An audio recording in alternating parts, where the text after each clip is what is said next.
lupa subscribe, like, dan share. Oke. Orang itu cara berpikir nuruti nafsu, itu yang bahaya. Makanya Quran ngeritik ara'aita man ittakhadha ilahahu hawa. Orang yang cara berpikir itu nuruti hawa nafsu. Kalau zaman Nabi, zaman sahabat, zaman ulama, itu enggak seperti itu. Sehingga cara berpikir itu mudah. Makanya kata Nabi, absyiru ya ma'sarul muslimin, kata. Kamu harus senang ya ma'sarul muslimin. Allah sekarang buka pintu langit yang sebelumnya enggak pernah dibuka. Dan Allah yubahi bikum malaikatah. Dan Allah membanggakan kamu kepada para malaikatnya. Kenapa? Umatnya Muhammad, umatnya Rasulullah Muhammad SAW, itu kalau sampean kepengen mati setiap saat itu baik, itu resepnya gampang kata Nabi. Addu faridotan wantadzoru ukhra. Jadi Allah memberitahu, ya Muhammad, umatmu ini luar biasa. Jadi misalnya tadi kita sholat subuh, ditanya, Bahak kamu sekarang ngapain? Nunggu sholat duhur ya. Setelah sholat duhur ditanya lagi nunggu apa asar. Sehingga faman kanat hijratuhu ila Allah wa rasulih fa hijratuhu ila Allah. Jadi kalau ya sudah ini tak ijazahkan. Kalau setelah sholat subuh nunggu apa? Duhur. Setelah duhur nunggu. Sehingga ketika kita mati itu statusnya penunggu sholat. Tapi kamu kan enggak miskin. Kenapa? Penunggu kaya. Ya itu enggak masuk surga itu. Penunggu kemapanan. Berarti kan menunggu sesuatu yang seleranya nafsu. Beda kalau penunggu sholat. Berarti kamu di dunia menunggu ritual ibadah. Maka di antara ijazahnya Nabi apa? Addu faridotan wantadzoru ukhra. Melakukan satu fardu. Kemudian kita menunggu tugas berikutnya. Jadi niati saja setelah subuh nunggu apa? Duhur. Setelah duhur, meskipun kita di perapatan. Apa? Nunggu asar. Ya. Tapi ya asar betul. Jangan nunggu tok pas asar. Enggak. Jadi sebetulnya umat ini gampang sekali. Jadi di antara kebanggaan Allah, yubahi itu Allah bangga dengan malaikatnya adalah umat ini adalah addu faridotan wantadzoru ukhra. Melakukan satu fardu, kemudian menunggu fardu yang lain. Dari mengkhidmati kampus, ingin mengkhidmati masyarakat. Dari satu masyarakat lokal Semarang menjadi sampai sekarang, sampai Banjarmasin. Unisula mau bikin kampus di sana, terus gitu. Dari satu tugas ke tugas yang lain. Makanya Islam diajarkan setelah satu tugas selesai, faida faruh tafan sok. Jadi sehingga hidup kita itu dinamis. Dari satu kebaikan menunggu kebaikan lain, dari satu kebaikan menunggu. Sehingga hidup kita ngapain? Nunggu satu kebaikan. Ini sudah masuk faman kanat hijratuhu ila Allah wa rasulih, fa hijratuhu ila Allah wa rasulih. Sehingga bayangkan kalau kita direkam Allah, Gusti kula ampun mati nak dereng sugih. Wis melarat puluhan tahun. Sakit, nunggu sesuatu sing sifatnya nafsu, kok pengen sugih. Sugih tok aja cukup. Tahu buruh wong sing tahu ngenyek ndekne lho, itu kan urung-urung wis dendam. Saya belum mau mati sebelum kaya dan buruhkan orang yang pernah melecehkan saya. Wis ngono akhirnya mati urung sugih. Berarti wis fakir matine hasud. Mau itu ngenes dunia akhirat kan kira-kira seperti itu. Kamu santai aja kalau fakir berarti meringankan hisab karena ada banyak harta. Yang mau dihisab papanya, tidak punya apa-apa. Jadi saya mohon sekali ya, Islam itu mengawal kebahagiaan. Sebab itu sampai bahagia itu menjadi perintah Islam. Qul bi fadlillah wa bi rahmatihi fa bidzalika falyafrahu. Karena dengan bahagia bitaat diharapkan orang Islam itu tidak bahagia atau cari kesenangan lewat jalur maksiat. Sehingga ciri utama wali apa? Ala inna awliya Allahi la khaufun alaihim walahum yahzan. Sehingga ulama dulu itu rileks-rileksnya. Termasuk yang saya ceritakan tadi, Imam Ahmad, Imam Syafi'i. Itu melihat apa saja rileks. Ya tadi kalau disenangi orang ya barokah, punya kawan kebaikan. Nak dineng ya barokah dineng di gedingi tonggo rada utang, ranjuk tulung gitu. Jadi rileks saja. Masyhur itu Imam Syafi'i ngendikan waman asaa ilaika faqat atlakoka. Orang yang berbuat buruk sama kamu, hakikatnya adalah membebaskan kamu. Atlaqo itu apa? Membebaskan. Enak gak jadi hidup gitu? Kalau kamu kan enggak, kok gedeng aku salahku apa? Malah kamu ujub tuh, orang kok gak tahu salahnya. Kamu jadi suami, istrinya ngomel, kurang apa saya sebagai suami? Ya kurang banyak, ndak ganteng, ndak kaya, ndak ini. Malah kalau diterangkan malah parah toh. Ya sudah rileks saja. Kalau dia ngomel ya tadi, alhamdulillah dapat pahala tambah apa? Biaya. Terus ngomel kan butuh energi, paling yang ndak kuat 3 jam. Nanti juga berhenti apa? Terus ambil nilai positifnya, misalnya ngomel sama suaminya, bagus lah. Kalau ngomel sama tetangga malah kayak apa gitu aja udah. Jadi ulama dulu itu gampang sekali melihat melihat hidup. Rasulullah ya gitu, melihat hidup tuh gampang saja. Ketika tanya, ya Aisyah apa ada sarapan? Tidak ada ya Rasulullah, ya sudah saya tak puasa. Jadi enteng saja. Kadang-kadang beliau ingin puasa ya puasa sunat, ada sarapan nggak jadi puasa. Rileks. Nabi itu rileks. Kalau ngajari kebaikan juga rileks. Nah sekarang itu banyak orang yang karena mungkin kurang baca. Islam itu kayak menjadi aturan yang bengis, yang repot, yang mengekang. Itu tidak seperti itu. Yuridu wa bikumul yusra, wala yuridu bikumul usra. Allah menghendaki agama ini mudah. Sehingga ada sahabat di Imami Mu'ad itu baca Baqarah. Sahabat ini pekerja petani. Mufarokoh ditinggal. Ketika Mu'ad lapor, ya Rasulullah ini ada orang munafik. Tengah-tengah sholat mufarokoh saya ditinggal. Yang disalahin itu tidak yang tinggal tapi Mu'ad. Afattanun anta ya Mu'ad. Kami itu tukang fitnah. Masa ngimami petani pakai surat Baqarah. Jadi yang disalahkan ini imamnya. Kalau kamu jadi imam sholatnya ya yang cepat. Makanya terus banyak orang kecepatan karena tadi. Jadi Nabi itu enteng sekali. Jadi apa ya, Nabi itu beda dengan yang kita bayangkan beda. Nabi pernah ngaji di masjid, kemudian ada tetangga lewat pakai cangkul ke kebun. Semua sahabat gerutu. Ini orang tidak benar, ada Nabi ngaji ditinggal saja ke kebun, tidak ikut ngaji. Jawabannya Nabi tidak, itu bagus itu ikut sunnah saya. Kenapa ya Rasulullah? Dia kerjanya nyari halal. Dan untuk menghidupi keluarganya itu juga ajaran saya. Sehingga yang ngaji ya ajarannya Nabi, yang enggak ngaji karena kerja mencukupi keluarga juga ajarannya Nabi. Segampang ini. Oh, kalau kayaknya kamu kan, wes gak roh akhlak kan gitu. Nabi rileks saja Nabi. Sampai bisa lihat itu di bab Fadhailul Kasbi.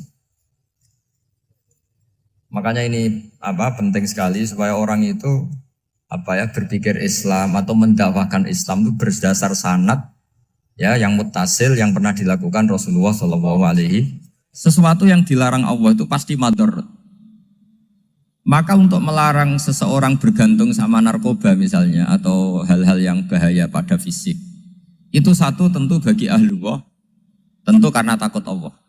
Tapi banyak masyarakat yang memang benar-benar bisa meninggalkan narkoba karena efek buruknya ganja. Bahwa itu mengakibatkan sakau, mengakibatkan tidak sadarkan diri, mengakibatkan kebangkrutan ekonomi macam-macam. Sehingga mereka benar-benar benci sama yang namanya narkoba.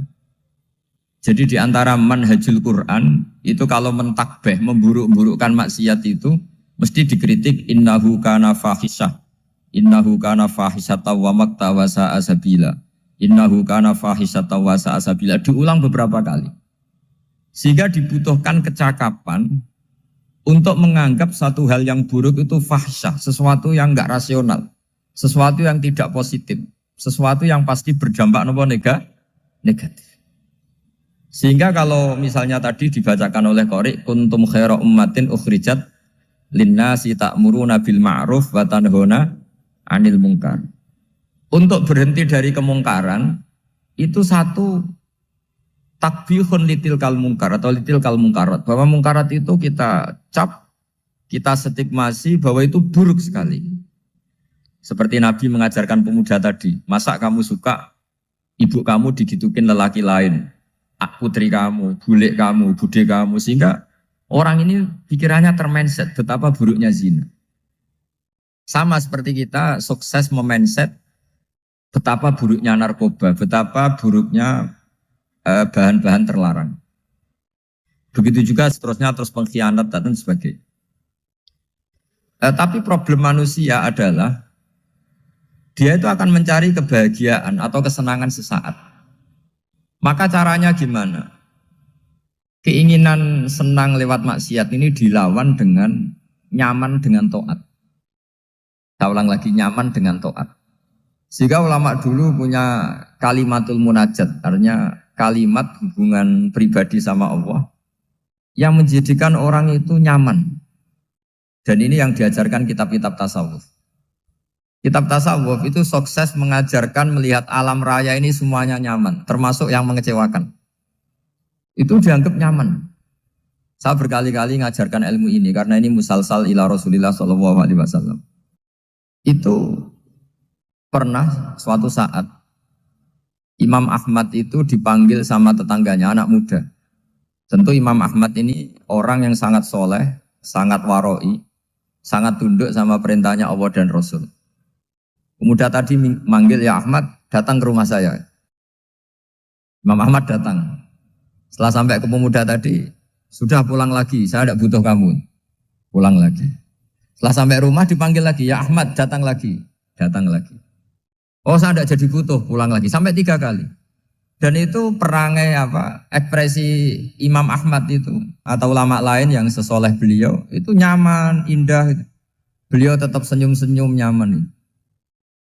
Beliau tidak tersinggung, tidak terprovokasi, tidak, ya pokoknya tidak tersinggung, kelihatan nyaman. Lama-lama pemuda ini terus tanya, ya Ahmad, kamu saya perlakukan seperti ini kok tidak tersinggung?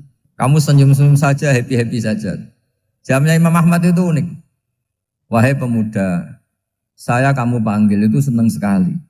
Karena kata Nabi, kalau kamu iman dengan Allah dan Rasul, maka hormatilah tetangga. Jadi saya senang. Karena nuruti perintah Allah untuk menghormati tetangga. Jadi tidak ada urusannya dengan kamu. Kagetnya kayak apa?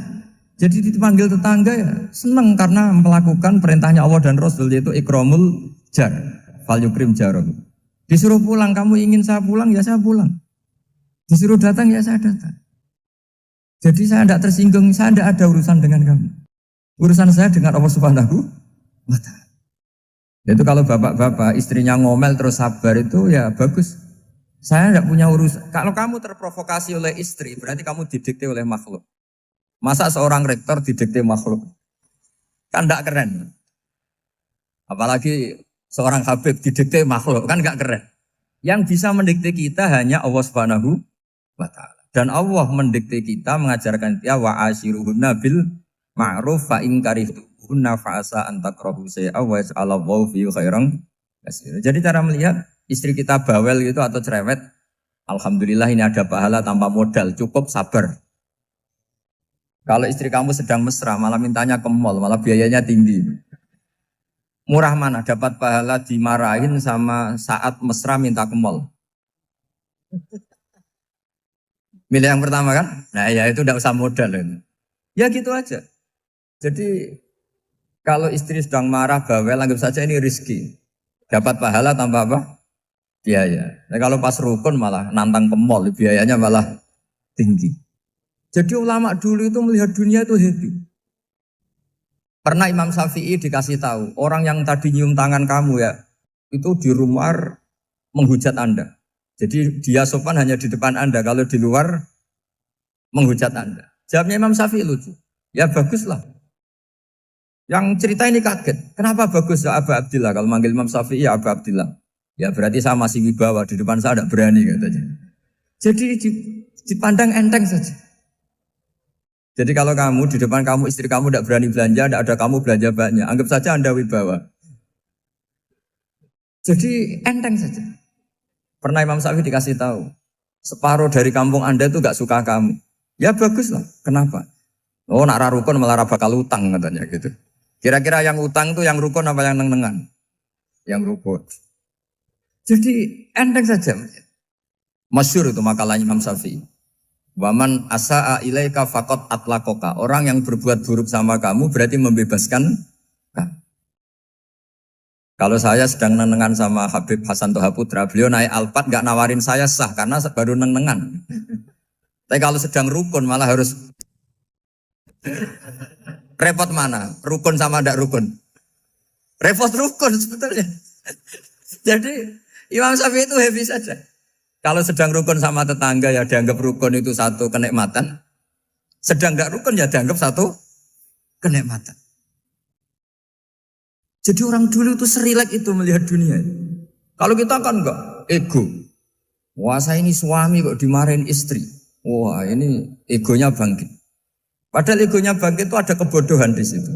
Yaitu seorang rektor didikte seorang istri, seorang makhluk. Apalagi kalau Anda daftar wali itu tidak akan jadi wali. Ini wali kok tunduk sama makhluk. Karena didikte apa? Makhluk. Maka Imam Ahmad ketika tetangganya bully gitu ya santai saja, beliau happy. Ketika pemuda tadi eskal janggal, kenapa kamu gak tersinggung ya Ahmad? Memangnya saya harus tersinggung gimana? Kan tak panggil tidak jadi, tak panggil tidak jadi. Hei pemuda, saya ini tidak punya urusan dengan kamu. Saya nuruti kamu karena perintahnya. Saya senang melakukan perintah Allah, harus berbaik sama kamu. Sampai 3 kali. Ajarkan Muhammad atau katakan Muhammad pada umatmu. Sebaiknya atau seharusnya mereka hanya gembira dengan melihat fadlnya Allah dan rahmatnya Allah. Ini harus kita pahami mulai dari konstruksi yang paling pokok, yaitu akidah.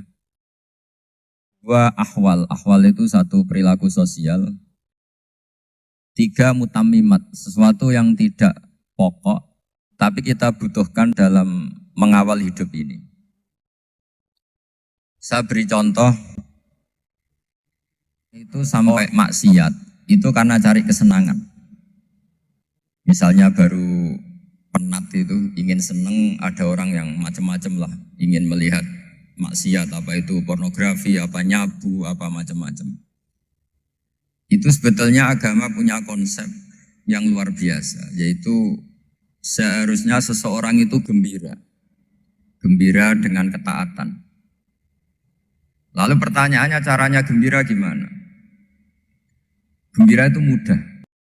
Jadi misalnya kamu sujud sama Allah Subhanahu wa taala. Terus cara berpikir begini. Ini sekaligus ijazah. Cara berpikir begini. Ya Allah, ini kata Sayyidina Ali, kafani izzan an aku nalaka abdan wa kafani fakhron an takuna li robban. Ya Allah, betapa sialnya saya andaikan saya jadi budak dari makhluk yang sama. Misalnya sampean itu seorang kiai atau rektor atau doktor atau orang terpelajar, kemudian kamu jadi budak atau hamba dari makhluk yang setara. Betapa hinanya saya. Maka kata Sayyidina Ali, ya Allah saya ini cukup bahagia, cukup bangga karena jadi budak, jadi hamba dari zat yang super atau yang maha super. Jadi kok Allah Subhanahu wa ta'ala. Sehingga ada kebahagiaan yang luar biasa karena menjadi hambanya Allah Subhanahu wa ta'ala. Setelah bangga dengan jadi hambanya Allah, maka kita akan malu. Malu misalnya kok saya bahagia itu nunggu melihat pornografi, melihat maksiat. Itu terus menjadi malu. Kenapa saya bisa didikte oleh hal-hal seremeh itu? Ya, kita malu karena didikte oleh hal-hal yang seremeh itu. Karena kita didikte oleh nafsu. Jadi izzatun nafsi, satu harga diri seseorang itu harus dihidupkan untuk hanya tunduk kepada Allah Subhanahu wa ta'ala. Sehingga Nabi itu melatih satu logika tarkul ma'asi. Nabi itu dulu ketika ada seorang pemuda yang ya karena mungkin pemuda ya, dia itu mau masuk Islam, tapi uniknya kata pemuda tadi, saya masuk Islam tapi asal dibolehkan bebas zina. Jadi ini agak sableng gitu. Jadi mau masuk Islam syaratnya dibolehkan apa? Zina atau free sex gitu. Karena orangnya agak hiper. Itu Nabi tidak langsung mengancam dengan neraka enggak. Ketika mau pamit gitu semua sahabat melarang. Mah itu jangan, kamu jangan suan Nabi, itu permintaan yang nggak masuk akal. Setelah lama ditahan, terjadi kegaduhan di masjid, Nabi dengar, itu ada apa itu? Itu ada pemuda yang mau masuk Islam tapi yasta'dzinuhu fi zina. Tapi mereka minta izin Nabi untuk tetap boleh zina. Kata Nabi, pemuda itu suruh masuk, suruh menghadap saya. Ketika menghadap Nabi, saya ulang lagi ketika menghadap Nabi, Nabi mengajarinya itu luar biasa. Nabi tidak langsung mengancam dengan neraka atau dengan azab itu enggak. Tapi kata Nabi, atuhibbuhu li ummik. Kamu suka kalau ibu kamu itu jadi demenannya orang banyak. Oh enggak ya Nabi, yang demen ibu saya tak bacok kan. Karena ini ya agak preman, di mana-mana orang nakal agak preman. Terus atuhibbuhu li bintik. Kamu suka kalau putri kamu ya digitukan orang-orang. Oh ya enggak Nabi, yang gitukan putri saya tak bacok. Atuhibbuhu li kholatik. Kamu suka kalau bule kamu digitukan. Atuhibbuhu li ammatik. Kamu suka kalau saudara bapak kamu digitukan. Nabi itu mengeset ya. Cara sekarang itu otak mungkin. Nabi itu meluruskan otaknya anak muda itu. Betapa buruknya zina. Cara bahasa Arab ditakbih. Betapa buruknya zina. Kamu suka kalau korbannya ibu kamu, putri kamu, bude kamu, bule kamu. Sehingga orang itu matur ya hasbuka ya Rasulullah, ini sudah cukup. Saya tidak pernah melihat sesuatu seburuk zina. Jadi fa'al qawwa fi qalbihi bughdha zina. Kemudian Allah meletakkan di hatinya, menanamkan benci zina. Sehingga akhirnya pemuda tadi menjadi iffah, menjadi menghindari zina. Artinya begini ya, ini mungkin yang lolos dari para kita sebagai dai, kita tidak belajar banyak tarbiyahnya Rasulullah Shallallahu Alaihi Wasallam. Jadi kalau kita benci maksiat, itu jangan hanya ditahdzir, ditakutkan neraka itu enggak. Jangan hanya itu. Tapi di logika. Jadi kalau kita menghindari maksiat, itu selain karena takut azab, itu ada logika. Ada rangkaian pikiran yang menjadikan kita anti satu perbuatan apa maksiat. Jadi misalnya gini ya, kira-kira ginilah kalau contoh gampang itu. Ada orang gitu ya, nyanyi dengan pakaian yang mungkin pornografi gitu. Mungkin pemuda-pemuda ingin melihat itu, tapi bisa diobati gini. Kok enak dekne mergawe kok tak bayar ya, aku kehilangan duit. Meskipun dengan logika yang agak serampangan, yang penting menjadi kita ini punya harga diri untuk tidak tergantung hal-hal seperti itu. Sehingga Nabi itu cara menggambarkan tadi mulai atuhibbuhu li ummik, kalau ibu kamu jadi demenannya orang lain. Pemuda tadi bilang yang demen ibu saya mau saya bunuh. Ditambah lagi atuhibbuhu li bintik. Bagaimana kalau korbannya putri kamu, bule kamu, bude kamu. Sehingga terus si pemuda tadi betapa buruknya zina. Betapa murahnya zina. Akhirnya pemuda tadi al-qawwa fi qalbi bughdha zina. Terus kemudian pemuda tadi itu sangat membenci dengan apa? Berzina. Nah, pikiran-pikiran seperti ini harus kita tanamkan. Harus kita tanamkan supaya orang itu benci melakukan maksiat. Karena satu memang takut suhtullah, takut dibendu Allah atau dibenci Allah. Dua memang logika kita mengarahkan tidak maksiat. Saya beri contoh ya betapa pentingnya mindset ya, cara berpikir.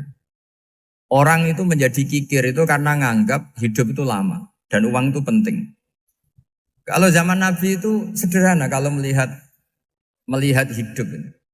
Pernah suatu saat Nabi itu punya jatah makan. Karena Nabi itu hidupnya juga pas-pasan. Jadi Nabi itu unik. Beliau di satu sisi kaya raya, bisa ngurmat Abu Hurairah, Ammar, Suhaib. Ashabu Sufa itu dirawat Nabi semua. Itu kan kaya, bisa merawat sekian orang. Tapi di sisi yang lain untuk pribadinya beliau miskin. Kadang nggak bisa makan hari itu. Tapi di saat yang sama bisa merawat Ahlus Sufa. Jadi keliru kalau orang hanya cerita Nabi itu miskin, untuk makan dirinya aja susah. Itu keliru. Kelirunya kalau tidak diteruskan, tapi Nabi mampu menghidupi Ahlus Sufa. Singkat cerita jatah makannya Nabi itu dikasihkan orang ketika Nabi tanya, ya Aisyah, makanan jatah saya di mana? Oh ya Rasulullah, tadi ada orang minta tak kasihkan, maka makanan itu habis. Apa kata Nabi? Kamu salah Aisyah. Yang kamu kasihkan itu justru yang masih. Ya yang kamu kasihkan itu justru yang masih. Sehingga Nabi menganggap, makanya Nabi terus ngendikan. Ya kalau mukhatabnya lelaki ya kira-kira begini. Wahallaka min malika illa ma akalta fa'afnaita walabista fa'ablaita. Terusannya watasaddaqta fa'abqaita kata Nabi. Harta kamu ya kamu makan kemudian ke WC jadi kotoran atau punya pakaian mewah nanti rusak wa tasaddaqta fa abqaita. Ada yang kamu sedekahkan yaitu yang abadi sampai akhir. Sehingga banyak pengusaha yang mencintai saya setelah tak ajari hadis itu, misalnya punya uang 1 miliar karena dia spekulan atau pedagang rawan bangkrut, disedekahkan ke masjid 50 juta, yaitu yang abadi. Jadi kalau suatu saat bangkrut, dia masih punya uang 50 juta di akhirat. Jadi Nabi itu mengajari sedekah itu apa? Ya sedekah itu pengabadian uang.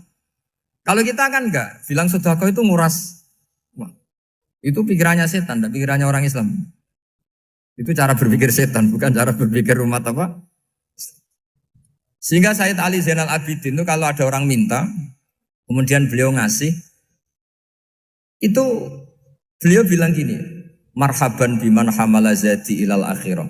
Matur nuwun nggih jenengan sing beto sangu kula nate. Jadi dianggap teller saja. Orang yang minta uang beliau itu dianggap tukang nyatet bank ini. Karena sudah ditabungkan. Ya sudah.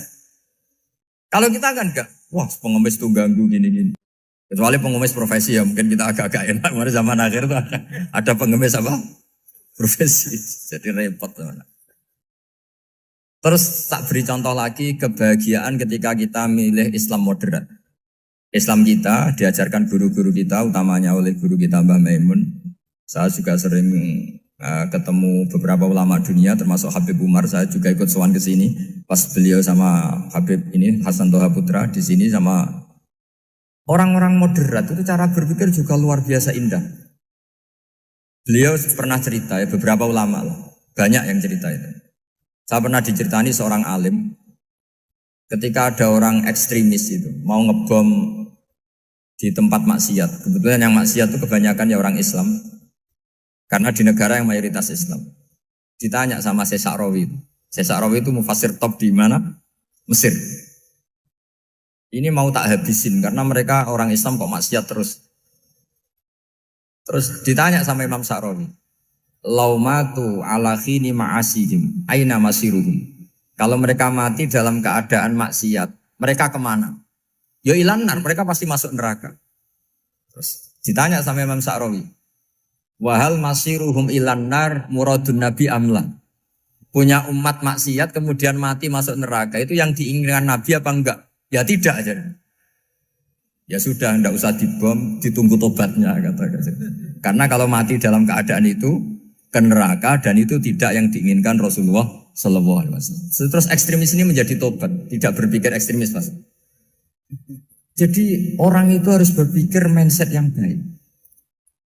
Meskipun kadang berpikir baik itu ya agak-agak kacau. Ada seorang wali majdub itu kalau berdoa agak kacau, tapi nggak bisa dibantah. Masyhur itu doa itu. Ini sekaligus ijazah, tapi kalau sebelum wali nggak boleh. Itu datang ke makamnya Rasulullah SAW. Terus doanya itu begini. Ya Allah, sekarang terserah engkau. Ya Allah, sekarang terserah engkau. Jika saya kamu jadikan orang soleh, jika saya engkau jadikan orang soleh, maka surra habibuk, maka kekasihmu ini senang. Yang susah musuhmu yaitu setan. Tapi kalau engkau menjadikan saya orang fasik, maka yang susah kekasihmu, yang senang musuhmu. Jangan punya dua pilihan itu. Wah itu kan doa tapi kayak teror itu. Ya jadi berdoa di Raudhah. Wah itu pasti mandi itu karena agak-agak maksa Tuhan itu. Ya Allah, engkau punya dua pilihan. Jika saya jadi orang soleh, maka kekasihmu ini senang. Musuhmu yang susah yaitu setan. Tapi jika saya jadi orang fasik, maka musuhmu yang senang, kekasihmu yang susah. Mohon terserah jenengan, mau menyenangkan kekasihmu, apa menyenangkan musuhmu gitu. Kira-kira gimana? Kalau tertarik boleh doa itu dipraktekkan. Tapi kayaknya kalau copy paste itu gak keren, apa? Jadi dulu orang itu muamalah sama Allah dan Rasul itu rileks. Rileks itu nyaman karena ya tadi kul bi fadlillah wa bi rahmati fa bidzalika falyafrah. Sehingga Imam Izzuddin bin Abdissalam itu ngendikan innal ladzina yarmunal muhsanatil ghafilat. Di antara kebaikannya ibu-ibu atau mbak-mbak ini harus berstatus ghafilat. Perempuan-perempuan pelupa. Ghafilat itu pelupa. Pelupa dari kenikmatan maksiat sehingga mereka in dengan taat. Misalnya ada ibu-ibu atau mbak-mbak atau juga bapak-bapak tahajud, kemudian nyaman dengan tahajud itu. Kira-kira terbersit enggak ingin maksiat? Enggak kan, karena sudah nyaman dengan tahajud, dengan taat. Maka dibutuhkan kenyamanan dalam beribadah. Sebab itu ala bidzikrillahi tatmainnul qulub. Makanya saya termasuk kiai yang setiap ngaji itu happy, seneng. Karena ini untuk kampanye, seneng dengan ngaji, dengan taat itu sudah luar biasa. Kayak apa kalau mereka senengnya kalau nunggu melakukan maksiat. Jadi termasuk bentuk perlawanan kita terhadap maksiat adalah usahakan kamu tuh bahagia, seneng dengan taat. Istiqnas billah, mu'anasah billah, farah billah, itmi'nan tumaknina billah. Sehingga ini mencukupkan kita tidak berkebutuhan maksiat. Meskipun kita ya manusia, pasti suatu saat atau sudah pernah maksiat. Serasa diceritakan lah, itu mesti gitu. Lah orang-orang dulu itu orang yang sukses mengelola bahagia ma'allah wa billah walillah. Jika wali-wali dulu itu jadi wali itu tidak mesti karena ibadahnya banyak, itu enggak. Mereka orang yang ibadahnya itu biasa. Biasa-biasa sekali. Ulama-ulama dulu ibadahnya biasa sekali. Tapi qulubuhum ma'allah, hatinya itu ma'allah. Itu ada seorang wali itu jadi wali, Umar bin Abdul Aziz yang dikenal khamisul khulafa. Khamisul khulafa. Di luar khulafa Ar-Rasyidin 4, di antara yang soleh adalah siapa? Umar bin Abdul Aziz. Itu ketika mau meninggal, itu senangnya bukan main. Itu semuanya nangis, beliau senang. Terus tanya, kenapa kamu senang? Memangnya saya kalau mati itu kemana aja? Ila khairi madhubin ilah, ke zat terbaik. Dibang urip mbek kowe bulet atau mbek arhamur rahimin kan. Yaitu Allah Subhanahu. Jalaluddin Ar-Rumi ketika mau meninggal itu muridnya nangis semua, beliau marah. Kamu harusnya pesta karena saya mau ketemu kekasih saya, malah kamu tangisi. Goblok sekali kamu katanya. Jadi orang-orang dulu itu luar biasa. Karena tadi mereka tidak ingin ketemu Allah itu dianggap problem. Harus sesuatu yang membahagiakan. Makanya wali-wali itu kalau berdoa begini. Wa khairu ayyami yauman alqa fih, dan jadikan hari terbaikku adalah hari ketika saya ketemu engkau ya. Pernah dengar doa itu? Wa khairu ayyami yauman alqa fih, dan hari terbaikku adalah hari saat ketemu engkau. Aman kan enggak? Sampai mati ku wedi. Saya tidak tahu wedi dosa apa wedi Israel apa wedi malaikat siapa? Mungkar nakir. Sebenarnya tidak perlu seperti itu. Karena cara pandang Nabi itu ini bisa dipraktekkan. Kalau kamu orang baik, mati artinya apa? Ya baik. Karena husnul khotimah. Kalau kamu orang yang buruk, itu kata Nabi, anggap saja mati itu akhir dari keburukan kamu.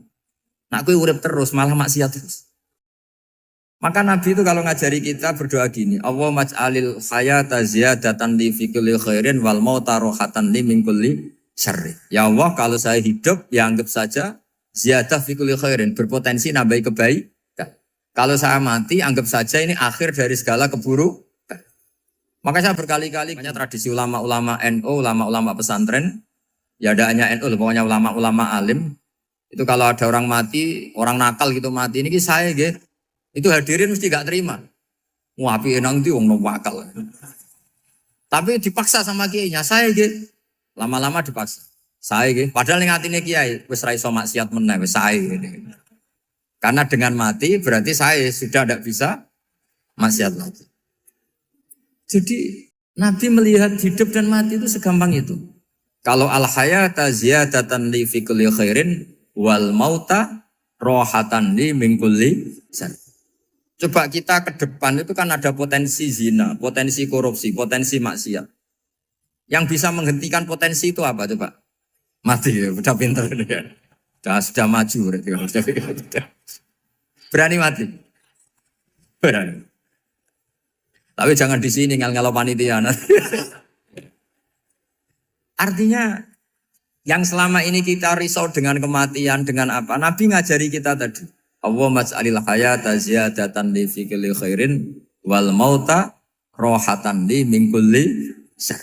Ya Allah, jadikan hidup ini sebagai bekal menambah kebaikan, Dan suatu saat kalau saya mati, semoga itu akhir dari segala keburukan. Jadi artinya Nabi itu ngajari kita itu positif terus. Sama seperti ulamanya tadi. Nak lagi rukun mbek tonggo ya sanggep ae kanca keapian. Nak nenengan ben ra utang ngoten. Dadi pokoknya penak terus itu loh. Nak bojo lagi ngamuk alhamdulillah gak ngajak belanja. Nak pas rukun ya alhamdulillah kok lagi rukun. Jadi gampang semua. Makanya ada seorang alim itu ngendikan begini, ada yang tanya. Saya tuh dulu ketika kaya, teman saya sering main ke saya. Setelah saya miskin gak ada teman-teman yang ke saya. Dikira si Habib ini kebetulan orangnya Habib itu mendukung keluhan dia. Ternyata enggak. Si orang alim itu bilang gini, malah bagus toh gitu. Kowe wis melarat buruhe wong. Ya sudah kamu miskin buruhnya orang lain. Misalnya tukang manol di pasar atau tukang becak. Kemudian teman-teman kamu datang, malah kamu malu tuh jadi tontonan. Bagus kalau mereka lupa, pas kamu miskin tidak ada yang lihat katanya. Jadi apa ya, dianggap enteng saja gitu. Akhirnya orang ini nggak jadi ngeluh. Selama ini kan kita ngeluh ya, ketika miskin teman-teman nggak datang. Coba kalau mereka datang pas kamu buruh bikin botol di orang lain, mantan bos buruh, malu gak? Milih datang kepada? Nggak lah, sudah bener itu. Jadi ulama dulu itu makanya sering baca biar tahu solusi hidup. Jadi ulama dulu tuh gampang sekali melihat kehidupan itu. Gampang sekali, indah, gampang. Kebahagiaan ini pula yang harus kita latih dalam melakukan ketaatan. Tapi memang obsesi saya terbesar atau cita-cita saya terbesar memang setiap ngaji saya ingin orang mukmin semuanya itu bahagia. Dengan bahagia itu mereka tidak neko-neko ingin mencari kebahagiaan lewat jalur apa maksiat. Sehingga dalam konstitusi ulama yang ditulis di kitab-kitab usul fikih, dan itu kitab yang saya kaji, selalu saya kaji, itu membela-bela sesuatu yang mubah itu sampai luar biasa. Karena melihat mubah itu, misalnya Anda tidur itu berstatus mubah. Anda bermain catur berstatus mubah. Anda rileks sama teman jagongan semalam dengan teman rektor atau dosen atau yayasan itu, melihatnya bukan mubah tapi tarkul maksiyah. Misalnya saya semalaman asik musamarah itu jagongan malam sama Habib Toha Al-Munawwar. Itu awang hitungnya bukan, wah ini jagongan ngalor ngidul tidak penting tuh enggak. Malam itu bahak tidak ke dugem, tidak ke tempat maksiat. Sehingga ada ulama yang mengatakan mubah itu enggak ada. Saya ulang lagi, mubah itu enggak ada. Kan umumnya ulama bagikan wajib, ya kan, haram gitu. Terus diantaranya mubah, sunat, makruh. Ada ulama yang mengatakan mubah itu enggak ada. Kenapa? Logikanya begini, itsma min mubahin illa wa yatahaqqaqu bihi tarku haramimma. Karena ada mubah yang Anda lakukan kecuali saat itu pasti ditinggalkannya sebuah keharaman. Misalnya Anda sedang jagungan sama istri di luar, di rumah, asik di rumah semalaman. Mungkin bahas hal-hal yang ringan. Mungkin melihat sinetron atau apa yang ringan. Tapi di situ terjadi Anda meninggalkan ke tempat-tempat maksiat. Sekarang ninggal maksiat itu wajib apa mubah? Wajib. Padahal Anda sedang melakukan mubah. Nah itu dicatat oleh Allah itu tarkul haram, meninggalkan keharam. Jika masyhur dalam cerita wali-wali itu, Abu Yazid yang seperti itu ibadahnya pernah tanya, ya Allah lalu yang makomnya orang seperti saya siapa? Karena beliau semalaman ibadah terus. Sama Allah dijawab, ya yang tidur di pinggir kamu itu. Abu Yazid, loh kok bisa ya Allah? Dia kan tidur terus. Ya kan dia tidur berarti meninggalkan keharaman. Ngomong sing potongan tukang maksiat itu apik turu apik melek kira-kira. Apik turu. Timbang sama nak melek pola wis turu ae kira-kira gitu. Jadi enggak usah dipaksa tahajud, dipaksa qiyamul lail itu. Iya kalau qiyamul lail. Kalau dapat informasi, ke sini ikut saya terus katut kan repot. Jadi perlawanan terhadap maksiat itu sebetulnya gampang dalam Islam karena tadi nggak ada sesuatu yang mubah kecuali saat dilakukan berakibat meninggalkan keharaman. Mudah sekali. Jika banyak orang jadi wali itu karena melakukan mubah. Itu ada orang jadi wali itu karena sering makan. Ya makan-makan biasa itu. Karena ketika makan, ya Allah, betapa doifnya saya. Katanya saya presiden, katanya saya rektor, saya kiai. Ternyata kalau nggak makan tuh lemes. Apa hebatnya makhluk yang bergantung makhluk yang lain, yaitu makanan. Nah karena seperti itu terus dia al-laja ilallah, terus dia sungkeman ning Allah. Betapa lemahnya saya. Sebab itu ketika Quran mengkritik dan dengan tanda kutip kemungkinan Tuhannya Isa bin Maryam, itu ngeritiknya sederhana Quran itu. Mal masih ibnu Maryam illa rasul qad khalas min qablihir rusul wa ummuhu siddiqah kana yaqulanit ta'am. Isa itu tidak Tuhan, wong dia makan. Kamu kebayang nggak misalnya punya Tuhan, wah tadi Tuhan mampir ke rumah saya, dia lemes. Setelah tak kasih makan sehat lagi gitu. Itu kan nggak kebayang. Tapi Tuhan marung di rumah saya, lemes tak gratisin, kayaknya tidak punya uang gitu. Setelah makan, wah gairah lagi. Kebayang nggak punya Tuhan seperti itu. Sehingga Quran kalau gojlok sederhana, karena yakulanit ta'am. Sehingga wali-wali itu kalau makan itu sadar lemahnya dirinya, betapa dirinya tergantung makanan. Sesuatu yang tergantung itu artinya tidak hebat, tidak Tuhan. Jadi untuk menjadi wali, untuk menjadi dapat ridhonya Allah itu sebenarnya sederhana. Termasuk ada cara jadi wali yang agak kacau, tapi ini ya benar, asal niatnya benar. Misalnya Unisula besar, ya kurang besar lagi. Kita sudah punya uang, kurang banyak uang lagi. Itu Nabi Ayub. Itu kan seorang nabi. Pernah diuji, oh ini ada di Sahih Bukhari. Nanti kamu tanya, hadisnya Sahih enggak? Ini ada di Sahih Bukhari. Kadang orang kota itu aneh. Enggak ahli hadis tapi tanya, Sahih enggak? Padahal andekan dibodohi Sahih ya ngandel saja. Jadi kadang ya aneh. Oh enggak tahu kok tanya. Itu Nabi Ayub itu sudah kaya, pas itu sudah kaya. Bukan cerita yang masih miskin, memang sudah kaya. Beliau di kamar dihinggapin satu belalang dari emas. Setelah belalang itu dikejar, ternyata yang jenis itu banyak, semuanya dari emas. Ngambil sana sini, ini yang kesak ini dipenuhin, saku ini dipenuhin, sampai banyak. Sama Allah digojlok. Kamu itu nabi saya. Kenapa kamu mengumpulkan harta sebanyak itu? Kamu itu nabi saya kok rakus? Jawabannya Nabi, ya Allah, siapa yang bisa kenyang dari rahmatmu? Ya, jadi kalau kamu punya uang 1 miliar, kok ingin 1 miliar 100, ingin 1 miliar 200, itu cara ngitung bukan uang. Ya Allah, siapa yang bisa kenyang dari rahmatmu? Karena rahmat Allah tidak terbatas, sudah Gusti tenang saja. Meskipun saya gini, rahmat Anda tidak akan habis. Sehingga waroi ada ilmunya, tomak juga ada ilmunya. Termasuk ragus itu juga ada ilmunya. Misalnya begini, ini contoh rakus yang ada ilmunya begini. Ini saya beri contoh. Mungkin yang boleh niru orang-orang soleh, kalau nggak soleh jangan. Imam Syafi'i ini cerita nyata. Imam Syafi'i itu dulu ketika ngaji masih muda itu nggak suka sama guru yang kaya. Kebetulan dia punya guru miskin terus. Namanya Sufyan As-Tsauri itu miskinnya Masya Allah. Sufyan bin Uyainah juga miskin. Jadi dia miskin punya guru miskin terus. Sehingga idolanya ya sama guru-guru yang miskin. Suatu saat guru-guru ini menyarankan dia ngaji Imam Malik. Imam Malik itu kaya raya.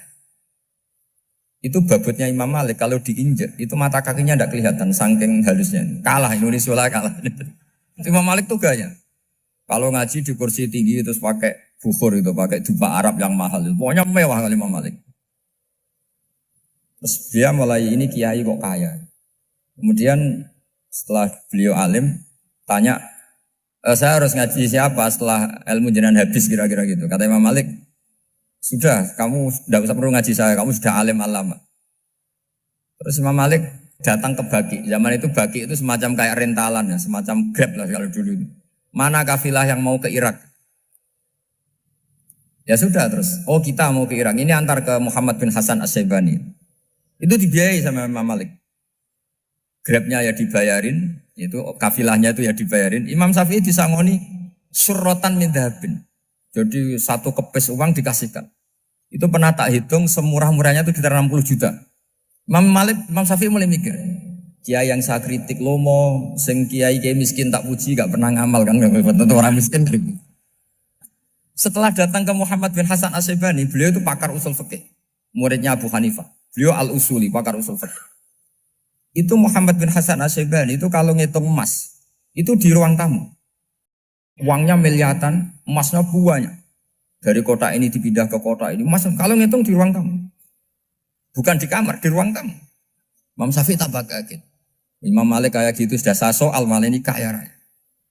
Setelah Imam Syafi'i kelihatan kaget, digojlok sama Muhammad bin Hasan Asy'ibani karena beliau senior. Ata'jabu min hadza, kamu aneh melihat ini? Iya. Kenapa? Ulama kok kaya raya. Terus kata Muhammad bin Hasan, ya sudah, uang ini tak kasihkan orang-orang fasik, binti gue demenan, gue nyabu, gue macam-macam. Oh jangan, nanti dipakai maksiat. Pun jenengan mawon sing sugih. Semenjak itu Imam Syafi'i rubah mindset. Jadi kalau kampus ini ingin akreditasi A, ingin mulia, ingin apa? Kamu ridho kalau yang punya prestasi seperti itu adalah orang-orang fasik. Ridho enggak? Enggak kan? Maka didoakan ini. Nah itu namanya berpikir secara usuli. Kamu jangan hanya nuruti karena berpikir waroi terus kamu benci kekayaan. Tidak bisa seperti itu. Karena pangkat dan kekayaan ketika dikelola secara kesolehan maka akan menjadi energi positif yang luar biasa. Semenjak itu Muhammad bin Hasan Asy'ibani berhasil mendidik Imam Syafi'i.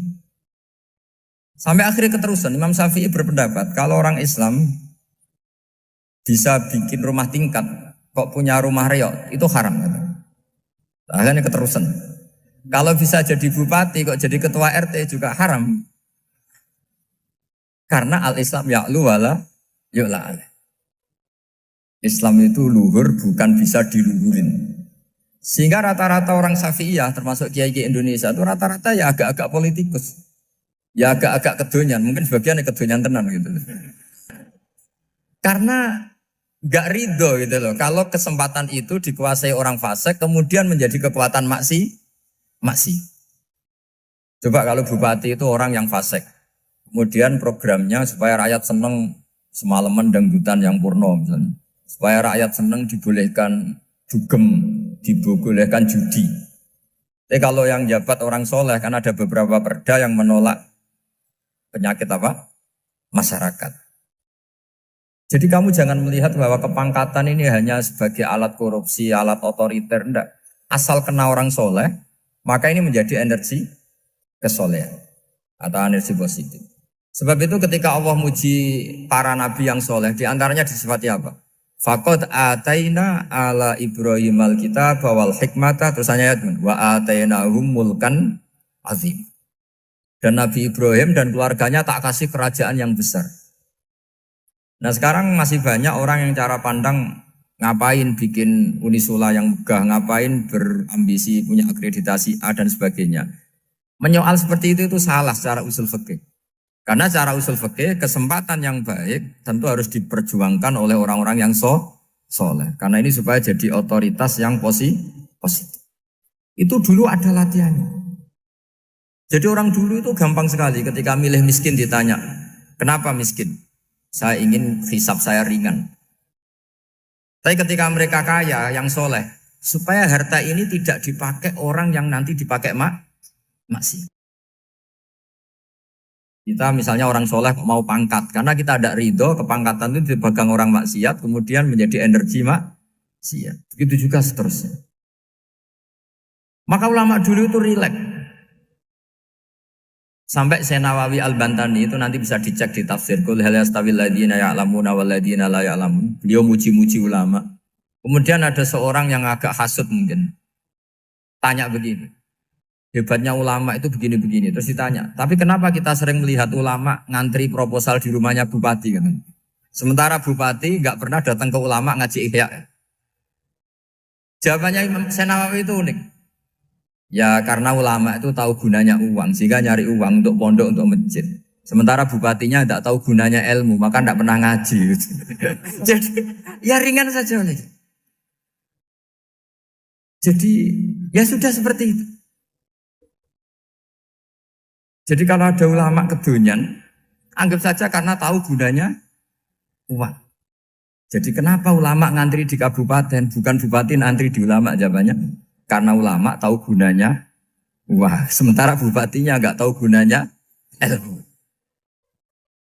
Kira-kira gitu lah. Ada ustadz tidak ganteng, kesensem rondo cantik. Karena tahu gunanya ustadz itu. Artinya tahu gunanya kalau saya nikah nanti punya anak jadi gus. Karena kan dia kiai gitu. Tapi rondonya raro gunanya dia karena miskin gitu. Jadi ulama dulu itu rileks. Rileks. Menafsirkan apa saja itu rileks. Termasuk saat terpojok. Itu rileks. Karena semuanya dianalisis pakai ilmu. Sehingga ciri utama wali itu apa? Ala inna awliya Allahi la khawfun alaihim walahum yahzanun. Enggak ada rasa takut, enggak ada rasa gampang. Karena melihat sesuatu itu gampang saja. Saya ulang lagi, melihat sesuatu itu gampang saja, ringan. Oke, semoga barokah. Assalamualaikum warahmatullahi wabarakatuh.